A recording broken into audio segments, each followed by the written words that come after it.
안녕하세요. 캠벨 생명과학 시판 생물 공부 함께하고 있는 이정민입니다. 자, 우리 지금 생태학 관련 공부를 진행을 하고 있는데요. 자, 우리 지난 52강에서는 각각의 개체들이 보이게 되는 행동과 관련해서 행동 생태학에 대한 내용을 정리를 했는데요. 자, 그러한 개체들이 모이게 되면 이제 우리 생물학에서 다루는 여러 가지 생물들이 보통 독립적으로 하나의 개체가 독립적으로 살아가는 경우는 거의 없다고 보시면 되십니다. 자, 그 동일한 개체들의 집단을 가리켜서 우리는 개체군이라고 얘기를 하는데요. 자, 이 개체군은 우리 뒤쪽 가면 공부를 하겠지만 사실은 개체군을 구성하는 개체수가 많아지면 많아질수록 이 개체군이 유지가 되는데 도움이 되는 그런 패턴을 나타나게 되어 있고요. 이 개체군들이 이 개체수를 늘려가는 과정에 있어서 어떠한 원칙들이 적용이 되고 어떠한 특징들이 나타나게 되는지를 다루는 부분이 개체군 생태학 부분입니다. 자, 그래서 우리는 그냥 뭐 닭 30마리 모아놓고 닭장에 몰아넣으면 개체군 되는 거 아닌가? 막 약간 이런 생각 드는데, 자, 사람이 관여하지 않는다고 하더라도 자연 상태에서도 생물들이 번식을 하고 생존을 위해서 이제 영역을 늘려간다라고 하는 과정에서 개체군의 크기가 커지고 또 그 개체군을 구성하는 구성 요소들이 어떤 것들이 되는지가 약간 패턴들이 나타나는 부분이 있어서 그 부분에 대해서 공부를 한다라고 생각을 하시면 될 것 같으세요.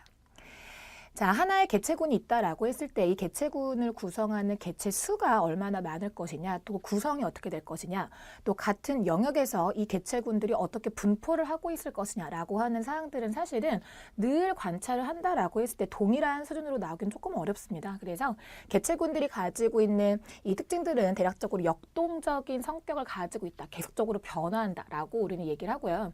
사실은 그렇기 때문에 이 개체군에 대한 연구가 조금 어려운 부분이 있습니다. 고정적이야 라고 하면 뭐 개수를 센다라고 할 때 세기만 하면 될 텐데, 뭐 동물 같은 경우 특히 이동성이 있다 보니까 이동하는 동물들의 뭐 개체군을 조사를 하겠다라고 하면 조금 어려움이 많이 있겠죠. 자, 그래서 우리는 이제 개체군들의 이런 변화가 나타나는 개체군들을 연구를 한다라고 할 때 큼직하게 이 세 가지 정도의 특성들이 개체군의 특성을 결정하는 데 관여한다라고 보시면 될 것 같으세요.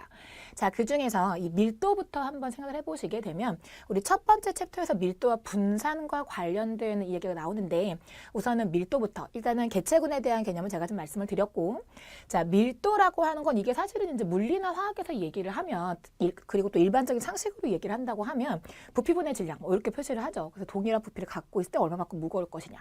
자, 그런데 밀도라고 하는 것이 다른 정의를 본다라고 했을 때 얼마만큼 빽빽할 것이냐. 사실 이게 한자로 따지면 빽빽한 밀자의 정도 도자라서 한자 개념 자체는 빽빽한 정도를 나타낸다라고 볼 수가 있습니다. 그렇다면 개체군이 얼마나 빽빽할 것이냐라고 하는 것은 정해져 있는 영역 안쪽에 이 개체군을 구성하는 개체들이 얼마나 빽빽하게 모여 있느냐라고 하는 것이 관건이다라고 보시면 될 텐데, 이것도 마찬가지로 이 밀도라고 하는 개념이 자꾸 역동적이라는 걸 강조하는 이유가, 우리 보통 이제 용어를 정리를 할 때요, 개체군이 커진다라고 하면 집단이 커진다는 말에 대한 정의가 조금 애매하죠, 그렇죠? 그래서 개체군의 크기가 커진다라고 하면 앞으로 우리는 개체군의 크기를 해석을 하실 때 이 개체를 구성하는 개체 수가 많아진다라고 생각을 하시면 되세요. 근데 개체 수를 결정한다라고 하면 정말 쉽게 생각하면 태어나면 많아지는 거고 죽으면 없어지는 거고, 그렇죠? 그런데 이제 태어나고 죽는 거 외에 다른 영역에 있는 개체가 우리 집단으로 들어왔어. 우리 이제 이입이라고 말을 하는데, 그런 일이 발생을 하는 경우에도 개체 수를 바꾸는 요인이 됩니다. 그렇죠? 자, 그리고 이 운동성이 없다라고 하더라도 그냥 내가 뭐 숲에 가가지고 숲에 있는 어떤 생물종 하나의 개체군 집단의 밀도를 보겠다라고 하는 경우에도 밀도를 연구한다라고 하는 것이 우리 조그마한 잔디 같은 걸 보겠다라고 하면 하나하나 헤아리면 되는데 그건 너무 개수가 많아서 힘들고요. 그렇죠? 또 큼직한 나무 같은 것들을 헤아리겠다라고 하면 이 경우에는 영역을 어느 정도 넓게 잡아야지만 개수를 헤아리는데 유리합니다. 그렇죠? 그래서 밀도라고 하는 거는 제가 지금 말씀드린 것처럼 동물의 경우에는 이제 운동성이 있다 보니까 이 밀도를 헤아리는 것이 조금 어렵고요. 그렇죠? 또 식물 같은 경우에는 굉장히 개체들의 크기가 다양하죠. 그렇죠? 그래서 이 식물의 밀도를 측정을 한다라고 할 때 영역을 얼마만큼으로 잡아줄 것인지, 그렇죠? 또는 잔디나 민들레 같은 조그마한 식물이야라고 하는 경우에는 개수를 헤아리는 카운팅하는 과정에 있어서 약간 현실적으로 좀 어려운 부분들이 있습니다.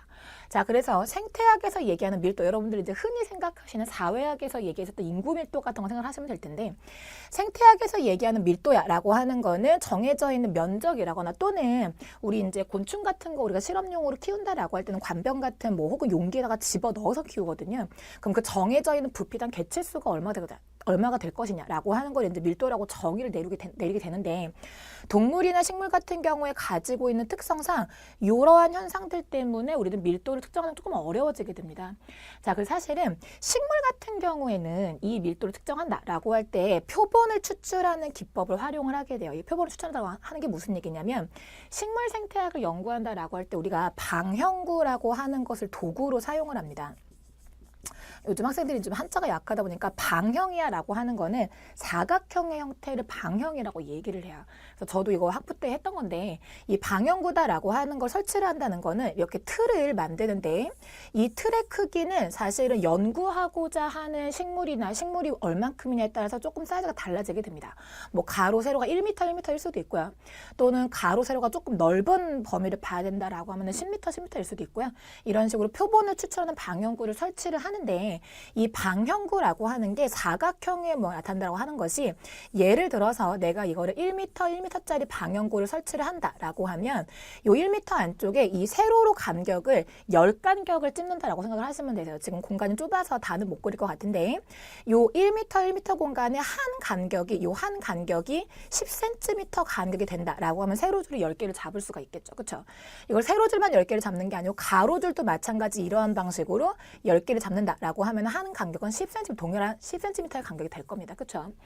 그러면 요 1m, 1m 방형구 안쪽에 가로 10cm, 세로 10cm에 해당하는 표본 범위가 100개 정도가 잡힐 거예요. 맞습니까? 자, 그렇게 해서 이 100개를 다 조사하면 물론 좋을 텐데, 그죠? 다 조사하면 좋을 텐데 사실은 100개 언제 합니까? 그죠? 그래서 이 100개 다 하는 게 아니고 랜덤으로 그 중에 뭐 한 10개, 20개 이렇게 찝어요. 그죠? 그렇게 찝은 다음에 그 10cm, 10cm 안에 있는 개수를 세는 건 별로 안 어렵다는 거죠. 아무리 많더라도. 그죠? 자, 그래서 이 표본 한 칸만 가지고 전체를 추정하는 건 조금 오차가 커질 것 같으니까 요 안에 있는 100개의 칸 중에서 뭐 한 20개면 20개, 10개면 10개를 골라가지고 그 각각의 10개 칸에서 나타나게 되는 개수를 헤아려서 그것들의 평균을 낸다라고 하면 생각보다 이것이 전체 집단에 대한 밀도를 표시하는데 유의미한 관계가 나타나게 되어 있습니다. 따라서 이 표본을 추출하는 방법을 활용을 한다라고 하는 건 저도 지금 말씀을 드렸지만 동물의 경우에는 이런 방식으로 잘 조사가 안 되세요. 운동을 하기 때문에. 그래서 보통은 식물의 경우에 이 방법을 사용을 해가지고 이 밀도를 측정하는 경우가 대부분이고요. 또 식물도 이 표본 추출을 한다라고 할 때 집단 성격상 왜 똑같은 잔디밭이 있는데 민들레가 여기 조금 모였고 여기 조금 모였고 이런 식으로 군집들이 많이 나타나게 되면 사실은 이 방법이 별로 신뢰도가 떨어지게 되어 있습니다. 그래서 사실은 표본 추출 기법을 활용한다라고 하는 경우는 식물의 밀도를 조사를 하는데 여기에 이 개체들이 흩어져 있는 분산의 정도가 상당히 고르게 흩어져 있는 경우, 이런 경우, 그러니까 이제 어떤 잔디밭이라거나 또는 숲을 봤는데 멀리서 이렇게 육안으로만 보더라도 여기 어딘가에 뭔가가 몰려있다라는 느낌이 없이 전체적으로 개체들이 퍼져 있어 라고 하는 느낌이 든다면 이 방법을 사용을 해서 밀도를 추측하는 것이 생각보다 정확도가 높다라는 뜻입니다. 자, 그런데 이거는 운동성이 없는 식물에 대해서 적용을 할 수 있는 방법인 거고요. 동물 같은 경우 사실 가장 많이 사용하는 방법이 이 방법을 사용을 하는데 여러분들 교재에 아마 연구 부분에 헥토르 돌고래를 가지고 표식 제포획 방법을 사용한 예시가 아마 나와 있을 겁니다. 자, 이 표식과 제포획을 한다라고 하는 건 무슨 뜻이냐면 이 돌고래들 같은 경우에는 계속 움직이고요. 우리 동물 생리 파트에서 배웠지만 특히 돌고래 같은 경우에는 수중의 생활을 하기 때문에 체온을 유지하기 위해서 뭐 딱히 목적이 없다라고 하더라도 계속적으로 움직여서 수영을 치고 다니게 되어 있어요. 자, 그러다 보니까 어떤 영역이 있는데 이 영역에서 이 돌고래의 밀도를 추정하는 것이 다소 어렵다라고 하면 일단은 1차적으로 포획을 합니다. 여러분 교재에 보시게 되면 1차적으로 포획을 했을 때 그때 포획된 개체가 대략 한 180개체 정도가 잡혔어 라고 나오게 될 거예요. 그래서 우리는 1차적으로 포획을 했을 때 나타나는 이 개체수를 아마 교재에는 S라고 표시가 되어 있을 겁니다. 1차적으로 포획한 이 180 개체에다가 뭔가 표식을 해요. 뭐 예를 들자면 연구한 사람들이면 귀에다가 뭐 이렇게 딱지 같은 걸 붙인다거나 아니면 뭐 몸에다가 어떤 지워지지 않는 표식을 한다거나 그래서 이 180개체 1차 포획했을 때 잡혀 들어온 동물에다가 표식을 하게 됩니다. 자, 그런 다음에 그냥 얘들을 바다에 풀어놓는 거예요. 바다에 풀어놓고서 한참 한 일주일이나 한 달이나 일정 기간이 지난 다음에 이 개체들을 다시 한번 돌고래를 2차적으로 잡아들입니다. 2차 포획을 합니다. 자, 그래서 2차 포획을 했을 때 요때가 중요한데 교재에 보시면 요 사례에 대해서 얘기를 할 때 2차 포획했을 때 포획된 개체가 44개체였는데 이 개체들 중에서 아까 우리가 뭐 귀에 딱지를 붙였건 뭐 표식을 했건 그렇게 표식을 해가지고 보낸 개체가 몇 마리쯤 잡혔다고 나와 있느냐면 7개체 정도가 잡혔다라고 나와 있어요. 자, 그러면 2차 포획을 했을 때 이 포획된 전체 개수를 소문자 M으로 표기를 하고 그때 표식이 되어서 잡힌 개체를 뭐 예를 들어 X라고 한다라고 하면 이 2차 포획의 방법을 이용을 해가지고 어떤 식으로 추정을 하는지를 보시면 비례식을 세우시는데요. 2차 포획을 했을 때 잡힌 전체 개체가 M이었어. 그런데 그 중에서 내가 1차 때 잡아가지고 표식을 했던 놈들이 X개였다라고 하면 이걸 전체 개체로 확장을 해서 내가 가지고 있는 전체 개체 수가 대문자 N이야 라고 했을 때 실질적으로 내가 1차 포획할 때 잡혔던 거는 이 전체 개체 중에서 일부가 잡혔다라고 생각을 하시는 거죠.